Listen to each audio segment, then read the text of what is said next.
மன்னாரில் நேற்றைய தினம் இரவு போலீசார் கொடூரமாக தாக்கியதில் காயமடைந்த பொதுமக்கள் மீது பல்வேறு விதமான பொய்யான வழக்குகளை தொடுத்து அவர்களை கைது செய்வதற்கான நடவடிக்கை முன்னெடுப்பதாக தெரிவிக்கப்படுகிறது.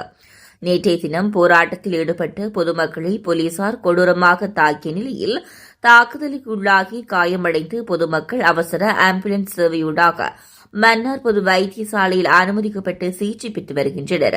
இந்த நிலையில் போலீசார் தங்கள் மீது உள்ள குற்றத்தை மறைக்கும் விதமாக பொதுமக்கள் மீது பல்வேறு விதமான பொய்யான வழக்குகளை தொடுத்து கைது செய்வதற்கான நடவடிக்கைகளில் மும்முரமாக ஈடுபட்டுள்ளதாக பாதிக்கப்பட்ட பொதுமக்கள் தெரிவித்துள்ளனர்.